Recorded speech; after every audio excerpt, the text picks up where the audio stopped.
So we're speaking now with Christopher McDonald, and he is the guest of honor here tonight at the Cathedral Club dinner. It's when you look at the list of people who have been honored at this dinner, it must be it's a very prestigious list to join. How did you feel about being honored by the Cathedral Club? That was a great honor. When Antonio first reached out, right, I didn't know much about the Cathedral Club, so I have a cousin who's a priest in Queens. Kind of, started doing my due diligence, right, and realized all the great things that the club did and does and continues to do, and yeah, it's a great honor to be here, and really appreciate the invite. Sure. Tell us a little bit about growing up you grew up in Breezy Point, which is really pretty much of a Catholic enclave out there. Sure. in the Rockaways, very family oriented. What was it like for you growing up in Breezy Point? So yeah, it was good and bad, right? Everybody knew your business. Yeah, so yeah. And everyone knew who each family was, and you couldn't get away with much. So that was the good and bad sometimes. So yeah, great place to be. Summers were unbelievable. Winters a little rough being down near the ocean and that cold breeze, and getting out to high school, hitchhiking and bus and train from Breezy Point, but yeah, wouldn't give it up for the world. Yeah. Now, they don't have their own school there in Breezy Point, so you attended St. Francis de Sales? Yeah, absolutely. Tell us a little bit about those years, what St. Francis was like and what it meant to you. Yeah, St. Francis de Sales was great, right? I have nieces and nephews that are there now. So same thing. It was very family-oriented. It's like you go along in life and everybody wants to know what parish you came from, right? And once you tell them St. Francis de Sales, everyone knows someone, one of the teachers or the nuns that taught there, and it's somewhere that you always go back to in your memories because of 8 great years there. Yeah. Did you have nuns teach you, or was it mostly lay people? So it was a mix. Yeah. A few nuns. They were kind of tailing off when I was there. So, but yeah, there was still. What congregation did they belong to? Do you remember? I'm not 100% sure. Okay. And then you went from there to Bishop Ford. Bishop Ford. That's a bit of a trip from Breezy Point.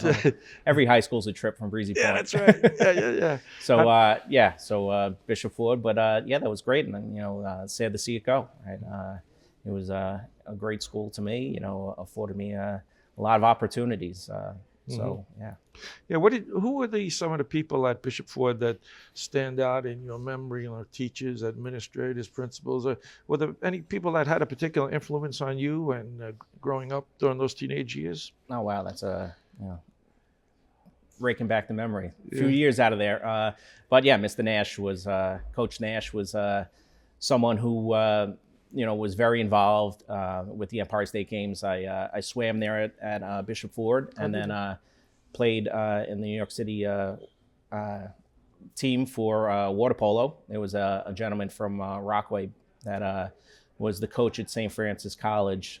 Quigley, I think was his name. Carl Quigley, right? Yeah. And he started getting a lot of the swimmers to start playing water polo. So I had Coach Nash in high school, and then in the summers at Empire State Games, keeping an eye on us. So why didn't he recruit you for St. Francis College? You went to Maritime instead, right?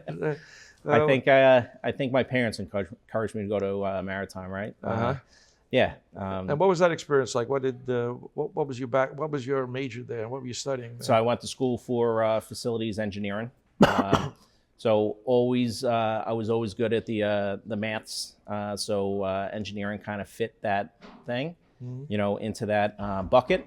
And another 4 years of wearing a uniform, right? 8 years already, so another 4 years at college wearing a uniform. So it kind of felt right to me. And then you went into the real estate business after that? So I actually went to the power plant business first. So worked for a power plant company. I was worked my way from a shift engineer up to reliability engineer for their boilers at the power plants. So I covered 6 plants in New Jersey and Long Island. And then headed into the real estate business. Yeah. What difference do you think it makes, having gone to mostly Catholic schools and getting a Catholic education? What difference does that make when you go into the work world? And how do you bring your faith, or do you bring your faith then to the business world with you? Yeah, sure. You know, to an extent, right? It gives you a great foundation, right? Very regimented in studies and making sure that you always grounded, right? Treating people right.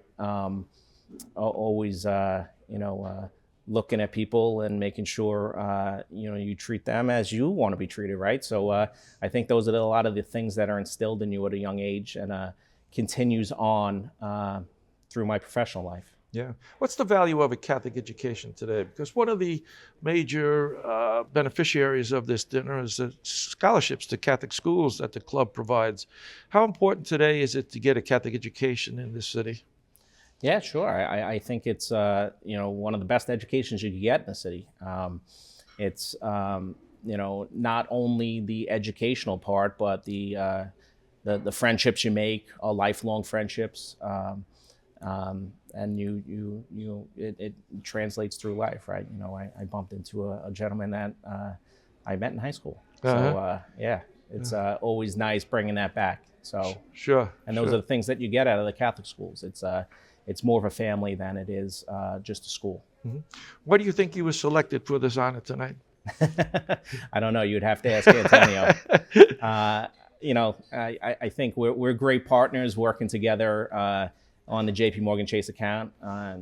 Antonio being with Jones Lang LaSalle, being one of our service partners. And, I think it was, an easy fit for the both of us, right, to continue our progression working together outside of the workplace. Mm-hmm. You mentioned that you have a cousin who's a priest, Father Peter Popora, yeah, absolutely. in this diocese, who's a terrific priest, very well respected in the diocese. What does it mean to have a priest in the family? When you have family gatherings, do people look at him as something special when he shows up? And he treats everyone special, right? He baptized my daughter, who's here tonight, when he was before he was a priest, right? He was a deacon. Mm-hmm. And he baptized my daughter. He was back in Rome when my son was born, so we missed one. But he comes back for all the family gatherings, does the baptisms, and who knows, maybe weddings down the. But he always incorporates the children back into whatever's going on, which is right very special, right? Mm-hmm. My son, holding different books for him during readings, and he's treating them like altar boys. So it's great, right? And he's the second priest to be in the family, so I think that's very special. Who was the other one? So my father's uncle was Tom Sheridan. Mm-hmm.